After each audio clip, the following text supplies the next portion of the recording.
if we shift to a mindset that speaks more to interdependence, to how we are part of a community, we can start to think about different structures of organizing information, of organizing societies.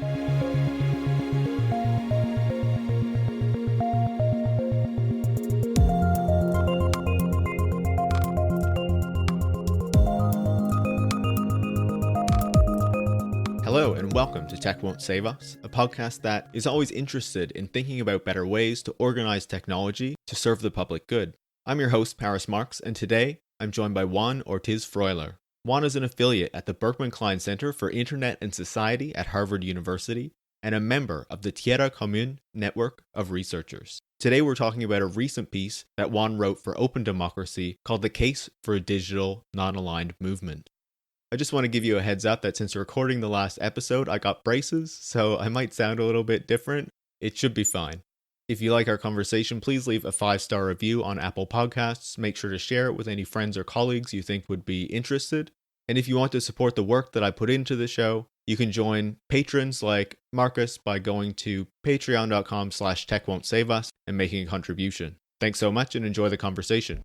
Juan, welcome to Tech Won't Save Us. Hi, Paris. Thanks for having me. It's great to speak with you. So you recently wrote a piece for Open Democracy where you talked about the ongoing tax negotiations, or I guess the tax negotiations to tax tech giants globally that recently collapsed. And you explained how the discussions that went on with that are kind of part of a broader way of thinking about how technology actually creates value and where value comes from, and whether the global north, with technology that is so entrenched in the capitalist mode of production, can really kind of develop the solutions that will be necessary to create a technology that better serves the public good, knowledge creation, human flourishing, all of these things that we really want technology to do, right? And so I wanted to start just briefly for people who don't really know about these tax negotiations. Can you give a bit of a background on what is being negotiated, what happened recently, I guess, where they broke down, who the main players are in these negotiations, and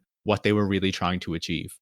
Over a year ago, negotiations started at the OECD, which is the Organization for Economic Cooperation and Development. It's a relatively novel actor in this global system of institutions. It's, according to many, a club of the rich countries. And so it's interesting that they're hosting these negotiations for a global tax reform, right? The OECD hosts very little countries from the global south. And most of the countries that are from the global south that participate actively in the OECD typically joined during a neoliberal government. So we have like Mexico, for example, but it joined during the pre-government of Peña Nieto. We have Chile, which has within the South American continent is kind of the most aligned with a Chicago school.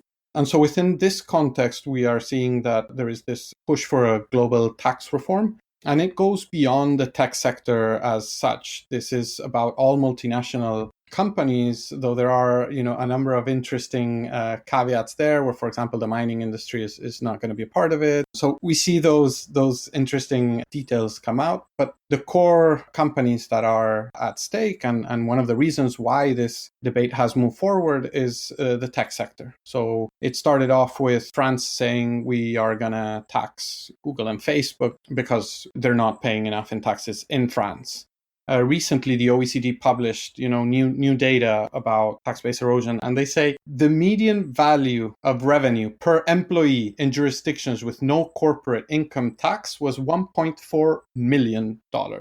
So basically, they're showing that what big multinational corporations do is profit shifting, right? They collect revenue in a country and then they say, we're not making any profits here because we have to pay this sister company that is based in, say, Ireland or another country that has, interesting tax breaks. And so in terms of each of the actors in this debate, we can simplify it into 4 big groups. We have the multinational corporations. They want to minimize what is due in terms of taxes, but they also want to reduce the administrative burdens of complying with multiple tax frameworks. Let's say France puts out its own tax framework, then South Africa puts out another one, Indonesia puts out another one, and then they have to hire a bunch of lawyers for each country to define exactly how much they have to pay in taxes, but also the risk of double taxation, which would be they're paying taxes for profits in Indonesia, and then the US is taxing them for those same profits in the US. So they're kind of on board with having one framework across the board. The question, of course, is how much they're going to pay. And so behind them, we have the US, which is the home of most of today's tech giants. And it's interesting to see how, on the one hand, you see the White House, say, criticize a lot of these tech giants for being, quote unquote, too liberal. And at the same time, they're very much behind their backs when it comes to the debates around taxes, right? Trump has publicly said that he's going to tax French wine and it's going to be impossible to purchase in the US after he puts those tariffs in.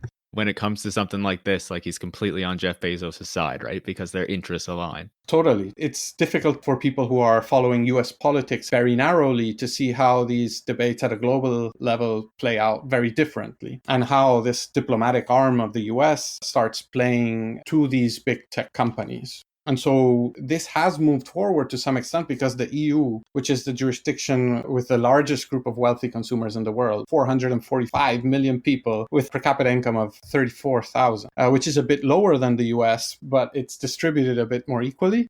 It's also a jurisdiction where typically there is more public services, and so the governments need to collect more in taxes. And none of these big multinational tech corporations are European, so the Europeans don't really need to fight for those interests, so to speak.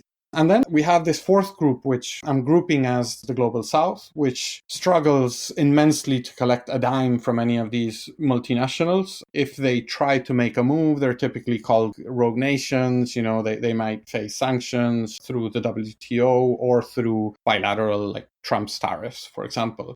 We have a whole spectrum of countries within this. And so for the lowest group, any crumbs are good. They're struggling to collect any form of tax from any multinational at this point. But then we have a higher bar of some governments that are basically trying to see how this framework can suit their interests best, right? So whereas the EU, for example, is saying we should define how much will be collected based on how much sales, say, Apple makes in Europe, or how many ads Facebook sells in Germany. Some of these governments, and in particular the Africans, have put out a document saying part of this assessment we make to define how much goes to African countries should look at the user base, right? We have a number of users based in our countries that are performing tasks for these big multinationals, and they should be paying for that, quote unquote, labor. And we can go into the details of that later on, but basically they're saying when Facebook is using our citizens to click on stuff, they're training Facebook's algorithm to become more efficient in defining the relationship between, say, someone who likes fishing and someone who's going to vote for a certain candidate. And that helps Facebook understand what type of ads they should serve that group of people. And so this coalition of African tax experts is saying that's something that should be taken into consideration when this framework is designed. I love that they're putting out that proposal, and it wasn't one that I heard about before I read your article. So I find it really interesting, and I do want to come back to it. But figuring out how we define value, especially when it comes from these multinational technology corporations, is really important right now during the pandemic, because it's really just throwing everything on its head, right? And so many more people are relying on these tech companies. So the pandemic has put the whole economic system in flames. We have, on the one hand, the private sector that seems unable to cope with the duties that were outsourced to it by the state in liberal economies. And so we have the government stepping in and providing huge amounts of money to ensure that strategic and sometimes not so strategic companies don't go bust. In the US, we're talking about the largest relief package in US history of $2 trillion. And so basically the governments are coming in to save the private sector companies, but also to ensure that the citizens get enough to eat. If you're unemployed, if the health sector needs, more ICU beds because the private sector couldn't plan ahead, that's government money going into the private sector. In normal times, the government basically sources most of its budget through taxes. And now what we're seeing is the expenditures grow, but the tax base gets hugely eroded. The World Bank is projecting that growth could shrink by 8% globally, right? We're seeing, for example, 50,000 retailers in Germany are expected to shut down because of this pandemic. And at the same time, we're seeing that Google, Apple, Facebook, Amazon, Microsoft are amongst the 8 companies whose market capitalization grew the most in the past year, despite the pandemic. And so we're seeing that this group of companies is basically the ones that could be chipping in. They're having a huge expansion whilst, other sectors of the economy are shrinking. But the question is, how are we going to tax them, right? There's a nonprofit called the Fair Tax Mark. They've estimated that between 2010 and 2019, this GAFAM group, which is Google, Apple, Facebook, Amazon, and Microsoft, and we could add Netflix in there, they've managed to leverage loopholes to avoid paying 100 to 150 billion US dollars in taxes. And to put this into context, that's the same amount of money that in 2015, in the context of the Paris climate change negotiations, the rich countries pledged to give so-called developing countries in climate finance so that they could deal with the climate collapse. That's basically the size of these loopholes. So in rich countries, what they're doing to deal with this increase in government expenditure in the context where the private sector is not going to be able to pay as much in taxes as was expected is debt. They print money and they issue bonds, and so they cover that black hole. But in many countries in the global south, that's really not an option, right? I'm from Argentina, a country that before the pandemic was dealing with a huge debt and a lot of inflation. And so we basically can't issue more debt, not internally because that's basically inflation in the form of printing, and not externally because our debt is considered quote unquote unsustainable by the markets. And so there's 2 options where the government either issues extraordinary taxes on anyone who's made extraordinary profits, and there's still a question of whether or not that's enough, or basically going after anyone who has any form of savings. The only alternative left to those 2 is crippling inflation, and that's not an option, given Argentine history where that's caused a huge amount of pain and distress for the whole population. And so right now, the question is, how are we going to be able to tax these tech giants that are growing, whose industries are thriving, because in the context of the pandemic, they've taken over retail, they've taken over a whole swath of sectors. They're replacing the shops that are distributed across, neighborhoods, etc. And now you rely on, say, in the US, Amazon to provide food distribution. You don't go to the corner shop anymore because there's a risk of you getting COVID. And so Amazon is basically taking a huge amount of clients from those brick and mortar shops. I want to underscore the point that you made about the debt, because during the pandemic, there's a lot of discussion in the US, in Canada, in the UK about how we can just rely on, say, the Bank of Canada or the Fed or the Bank of England just to print money, to create debt, to give governments the money to spend to fund the pandemic response, right? And I think it's really important to note that for a lot of countries in the global south, that isn't really an option in the same way as it is in the global north. Definitely. That's what's happening across the board in many, if not most, of the countries in the global south. And so it's a desperate situation for governments where they're seeing that after this first wave of health problems, there's going to be a huge economic problem. And there isn't really an easy way out of it. Europe is talking about sovereignty and how they need to be less dependent on other countries because when COVID disrupted those commercial lines, their population was kind of at risk. And that means that they're going to import less from the global south, right? And so how are we going to get the dollars we need to buy the ICU beds, the ventilators, and a whole chunk of things that during the 80s and 90s, we were told, you're just going to be part of this global system. Globalization. You don't have to produce everything. You should just produce crops. And you're going to buy all these industrial products from more advanced nations that can produce them more cheaply.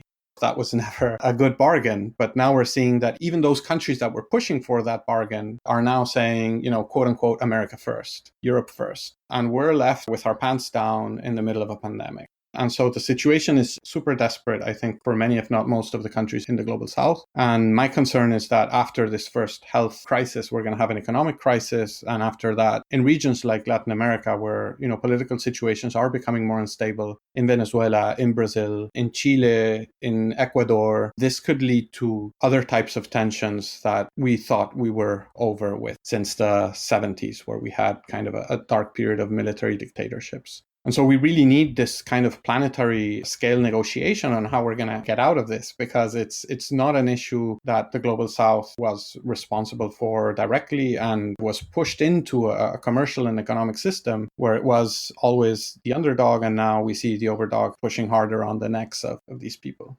I think that's really important context to have in there for people who aren't as familiar with the situation and, how this all works on the global scale, right? And that brings us to these two different framings for how value can be calculated or observed, when it comes to multinational corporations, but particularly these tech platforms, right? Because on the one side, we have the EU, and I'd imagine some other global north countries like Australia, Canada, backing this notion that the taxes should be based on the sales and the profits that companies make. Whereas there is an alternative proposal out of countries in the global south that says, actually, we should be considering the benefits that these companies derive from the populations who use these tools, who contribute that labor that they're not compensated for. So can you describe in a bit more detail these two different perspectives on how value should be defined when it comes to these platforms? And how would the second framing of that change the way we perceive how value is created on these platforms?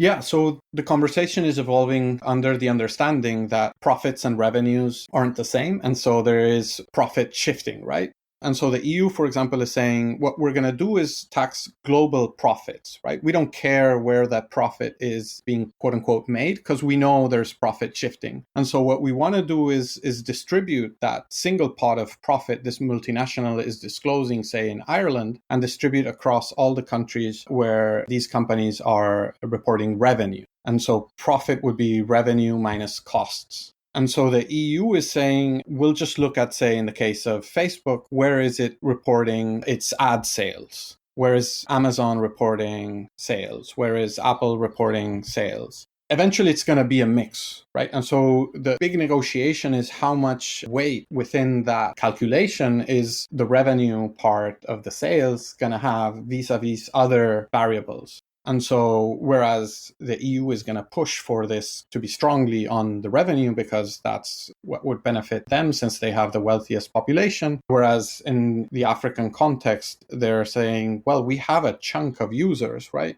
Only 30% of Facebook users are in the EU plus US, right? Whereas 65% of Facebook users are in Latin America, Africa, and Asia. So if we take the market in terms of users, those markets are much bigger, and they're creating a lot of value in helping optimize how this system works by basically creating these relationships and these profiles that Facebook uses to optimize its broader algorithm. And these companies also like to test their new products or try their new algorithms on populations in the global south before they roll them out in the north, right? So they also kind of use them as testing grounds for these new technologies.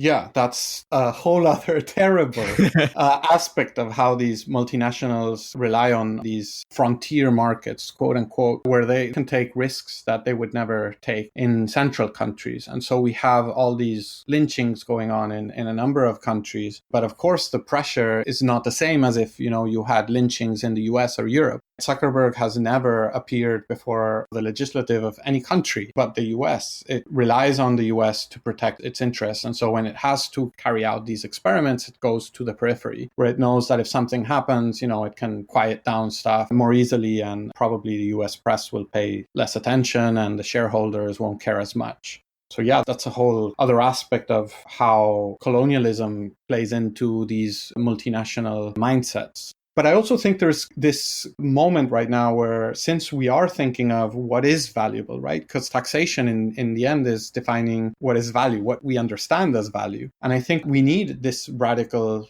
shift in how we define value, right? So on the one hand, there is this critique of how this current system is turning free time into labor. And on the other hand, how it pushes for a very narrow definition of knowledge. And so in terms of digital labor, these platforms are designed to keep us hooked for as much as possible. They have basically two goals. And now we can imagine, say, Facebook or Twitter or Instagram. These two goals are to serve more ads to individual users, because that's how they collect profit. but on the other hand, to maximize the number of instances in which each user's actions can be surveilled in order to extract patterns of behavior that enable the continuous optimization of this general curation and ad serving system, right? This is Zuboff and surveillance capitalism. But what these tech giants are doing is basically creating a system of extraction that is making people addicted. This is completely insane if we just step out of the scenario of normalization we're in that it's attacking people's freedom of thought. It's limiting what people can do with their free time. And this is free time that they've gained after working for a number of hours to survive. And this free time is now recaptured through an addiction mechanism that pushes them into providing labor for these tech companies. So this is something that, out of a matter of basic principle, we should be rejecting as a system that we rely on to create value.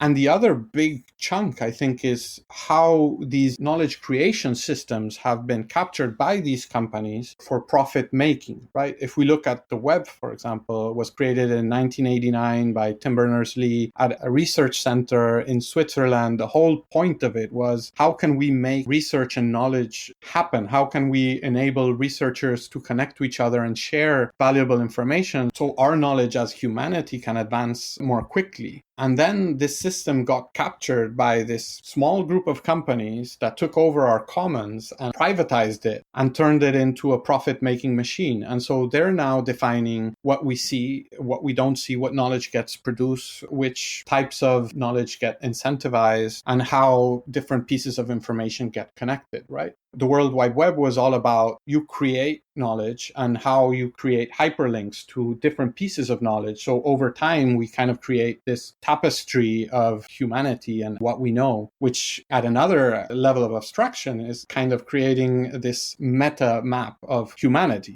This meta map of humanity is now controlled by these companies that are the ones who have access to the back end, right? We don't know how many times an article was clicked on, how much minutes were spent on an article, what demographics are looking at that, what the algorithm is pushing. But Mark Zuckerberg knows, right? He has a whole system tailored to that end, and he has a whole system that he can tinker with to promote certain content or not. He published an op-ed, I think it was 2 years ago, talking about how Facebook was going to tinker with a curation algorithm so that it didn't promote quote unquote borderline content. But they never disclosed what that meant in practice. And you can't really conduct research about those changes at scale. At the same time, Facebook does know what type of content it is promoting. And we have this whole system of knowledge basically now operating to the whims of, 4 or 5 people whose core objective is getting to the next quarter with a higher margin so that the shareholders are happy.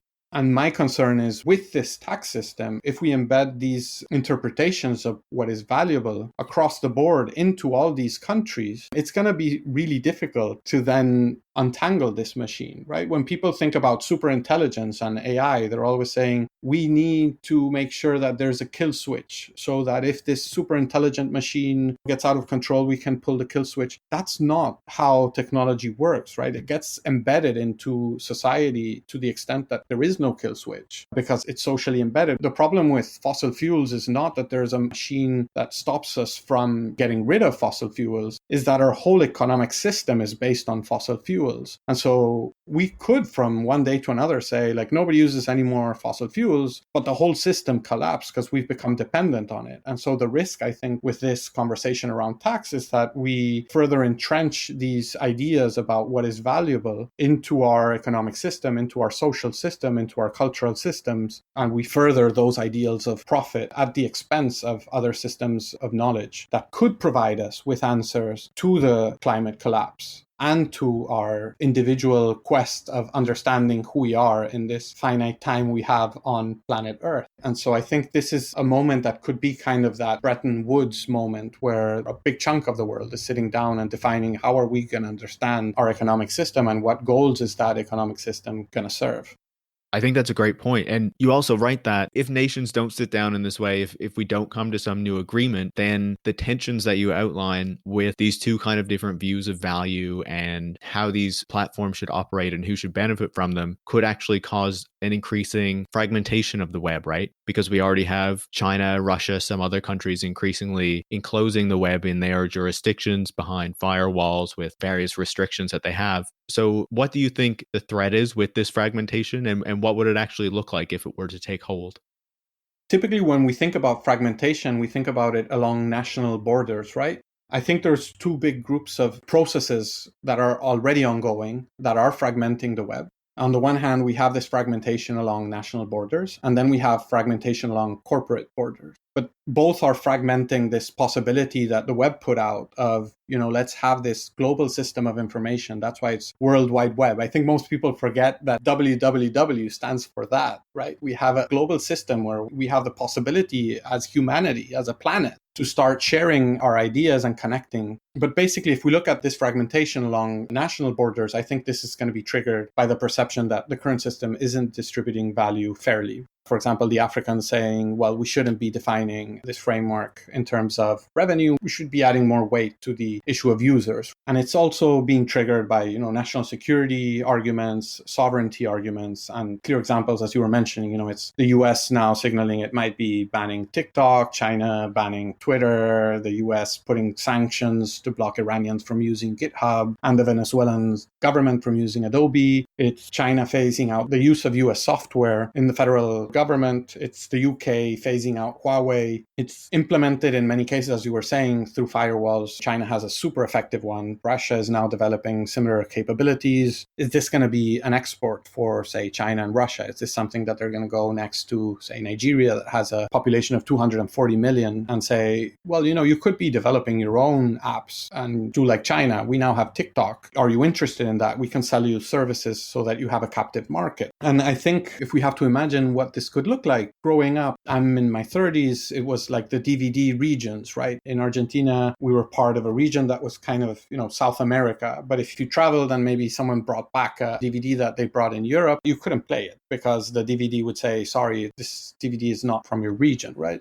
And there is kind of a process of carving that out, where Europe is pushing for GDPR in other countries. And we see that, for example, for a time, a lot of US newspapers weren't operating in Europe because they didn't want to be sanctioned by Europe. So they would say, sorry, you're in Europe, we're not allowing you to access our content. But then we have this other type of fragmentation that is already quite developed, which is around corporate borders. And I think the trigger is continuing in this status quo of corporate lobbying of legislative bodies and regulatory bodies so that they don't take action against this system of walled gardens and silos where you're not able to leave Facebook because they're keeping all your contacts hostage. I have over 1,000 contacts in there, a number of people of whom I have no other contact from them, and I can't leave. I've basically put up a message that says I'm no longer on this platform, but I can't erase it because people still reach out to me through that. And it's implemented through design abuses. It's lack of interoperability by design. And it's kind of what we had, at least I remember growing up. If someone had an Apple computer and you had a PC computer, it was a huge mess to share a file because they couldn't access Word documents and you couldn't access their system. And you had to go through all these hurdles. And that's basically what we have right now with social media when you compare it to, say, email, where we've been emailing and you had your own email provider and I had my own email provider and they were completely interoperable. But now if you have Twitter and I have Facebook, we can't share messages. And they're basically hoarding different types of information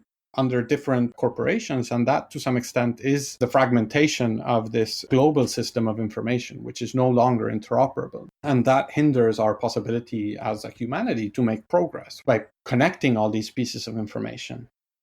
It's also really worrying, right, about how successful these companies have been at really locking down what we do online and keeping us on their platform. I've had a similar problem to you with Facebook where I just have to keep my profile because there are certain people who I communicate with through there and that's it, right? And now you talk about how obviously we need solutions to this and we need to think about how we can develop different forms of technology that promote knowledge creation and that recognize where value actually comes from and that it's not necessarily through profits, right?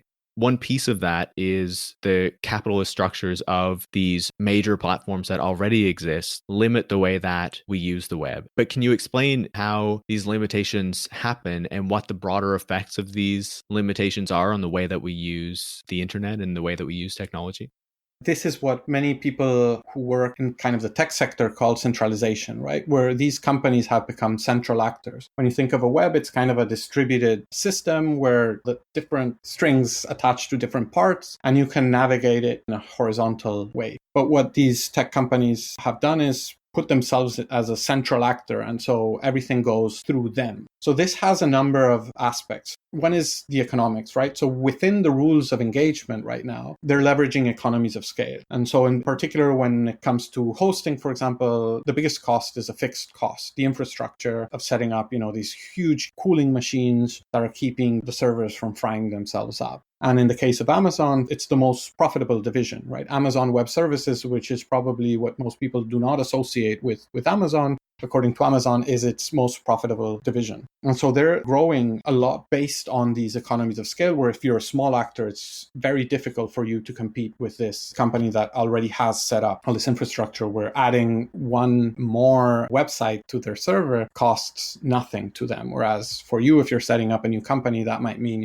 setting up a new server machine or having to expand, and there's no chance of you two competing in price. But there's also the network effect. When you join a particular service, it's more valuable the more people who get added to that, right? So if you bought a phone in the 60s, say you had a landline, the question was, who are you going to be able to call on that landline, right? If your friends don't have a phone, then you don't really care about having a phone. And the same is true about Facebook today, right? You have to stay on Facebook because, quote unquote, everyone's on Facebook. But there's also design abuses, right? So a lot of these companies, what they do is they're connecting to, say, sister or parent companies. So they're doing it horizontally. So if you try to open a link on, say, the Gmail app on iPhone, the default is that the app will ask you, do you want to open this on Safari or do you want to download Chrome? And so they're nudging you to download a sister company, but they're also doing it vertically, right? So we have Amazon relying on its infrastructure to compete within its own marketplace. So Amazon designs the marketplace and then starts selling products to outcompete other companies that are trying to sell products within that marketplace. But Amazon can rely on its whole intelligence infrastructure to understand who's selling what, what's selling at what price, when people are going to buy certain products. And so they can discriminate against certain competitors. And we see that with, Facebook closing its API to apps that become, quote unquote, too successful. And so Facebook becomes a bit concerned that those apps are going to take some space or market from them. We see it through lobbying as well. These companies spend millions and millions of dollars ensuring that regulators and legislators don't touch their business model.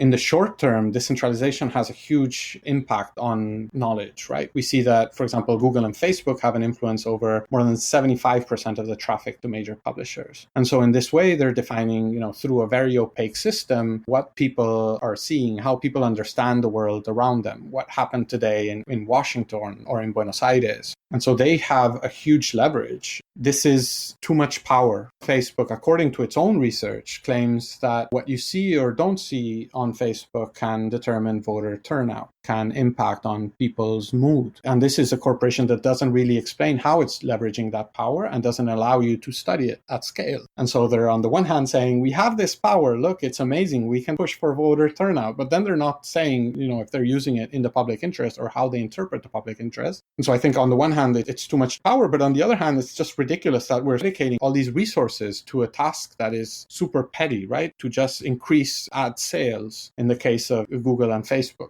Even the founders of Google, in a paper that you can still find online, they're saying, and I'm quoting, the goals of the advertising business model do not always correspond to providing quality search to users. This was when they were, talking about creating a search engine that is what we now call Google. And they were saying, we need to go out there and create a search engine that is not based on ads because ads aren't good for search. And now they have this huge infrastructure that 89% of it is funded through ads. So we're trapped with this infrastructure that is now dedicated to providing for these very narrow capitalist goals of profit.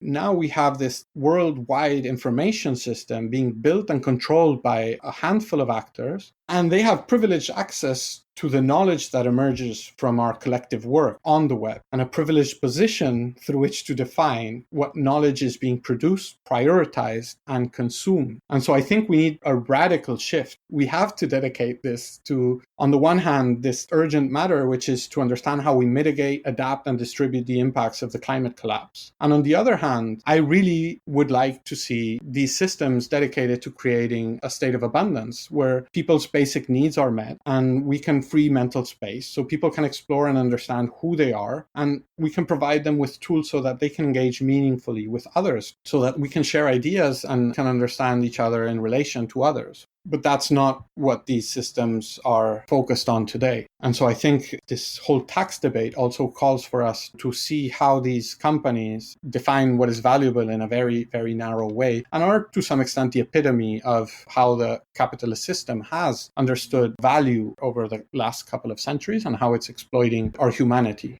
Yeah.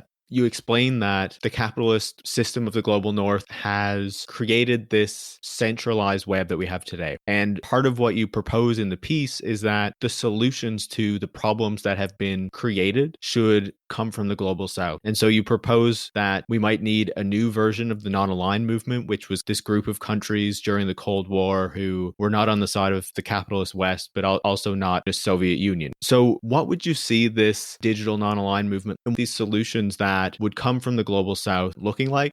I suggest it's going to have to come from the global south, because on the one hand, if we look at the global north, for example, from a practical perspective, as we were discussing before, there is no kill switch. The north has embedded the current model into its whole social and economic system, and it won't be able to shift easily. It's like what we're seeing with fossil fuels, right? But then there is a cultural aspect where the cultures of the north are so intertwined with the rationalities of capitalism itself that they struggle to imagine any articulation of a technological future that is radically different from our technological present. And so when we look at the South as kind of a mirror of what we were just discussing, from a practical perspective, the South basically needs it. It's in a material condition where the populations are regularly having to protest on the street because there isn't enough, right? There isn't enough material resources to have a dignified life. But also, I think what's interesting is from a cultural perspective, the South has, quote unquote, the necessary imagination. It has seen its own culture shattered by colonialism, and it has seen how the pieces of its pre-colonial times were repurposed into a new narrative that was favorable to its rulers. So I lived for a while in Mexico, and in Mexico, that's in your face all the time, because you see how these colonial structures, these literally colonial buildings, were built on the top of pre-colonial structures, right? And so you can see these pyramids or these palaces everywhere across the country, right? And that's something that is in people's minds, right? We were part of another civilization that had a very different value system, that had a very different take on the world. And so they can understand that this current system is not everything. They're not as normalized, I would say, as people in the global north. They still have this friction. And it's also because this system constantly excludes them, right? And so I think that's where the global south has a bigger urgency to create this shift. And it also has the necessary leverage. If we think about what is valuable, again, to these global corporations, at this point, we're in a 50-50 moment where 50% of the world population is considered an internet user and 50% is not. When we look at the quote unquote periphery from a capitalist perspective, that's the type of knowledge that is valuable. There was a recent report from the British Competition Agency where they say it's with the long tail that Google outcompetes Bing, where Google manages to crawl, an extra 20% of very small websites, and that's what some people are considering valuable. And so basically what is usual is not as relevant as what is different. That's how these companies are constructing value from that capitalist perspective. But also we can look at our colonial past and see how a lot of medicines were stolen from traditional communities all across Africa and through a patent system taken over by large corporations in the global centers, where none of that process of knowledge building of centuries from these traditional communities was ever acknowledged to them in either monetary or non-monetary terms.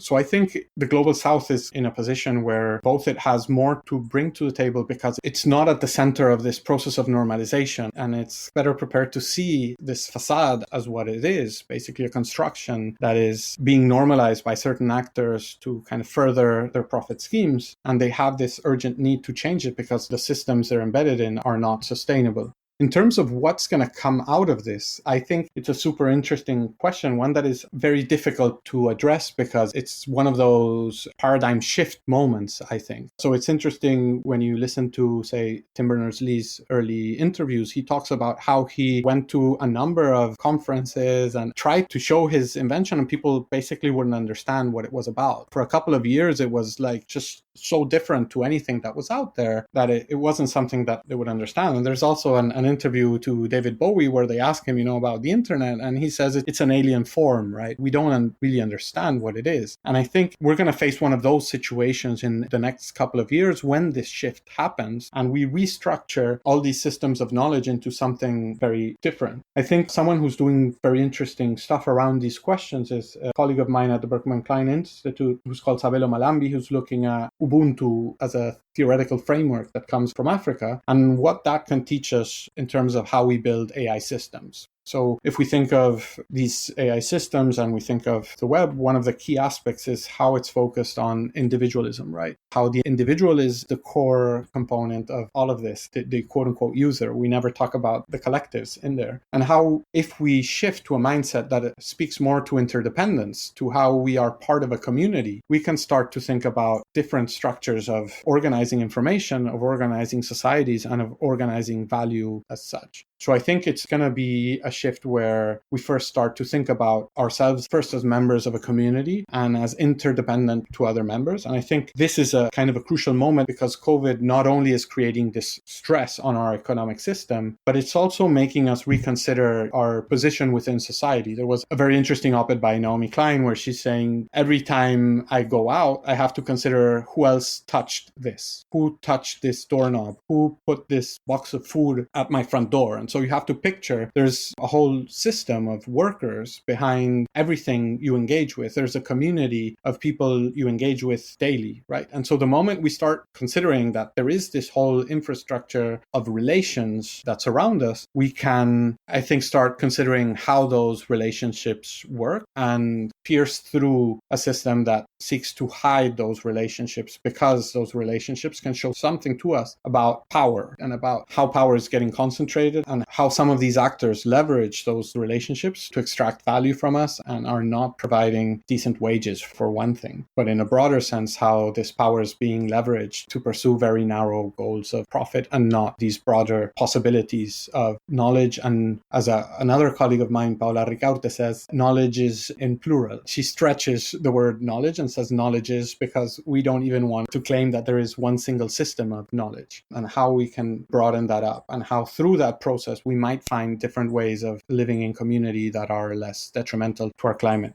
I think that's a fantastic point. And, imagining what this alternative might look like will be difficult, but it's also a really important thing that we need to do. And we also need to be paying attention to the ideas that are coming from the global south, because they might be thinking about this in a much different and better way than we might come up with in the global north. Juan, I want to thank you so much for joining me today and for sharing your perspective. Thank you, Paris, for having me. Great pleasure. Juan Ortiz Freuler is an affiliate at the Berkman Klein Center for Internet and Society at Harvard University and a member of the Tierra Común network of researchers. You can follow him on Twitter at @JuanOF9. You can also follow the podcast at Tech Won't Save Us, and you can follow me, Paris Marx, at Paris Marx. Tech Won't Save Us is part of the Ricochet Podcast Network, which is a group of left-wing podcasts made in Canada. Thanks for listening.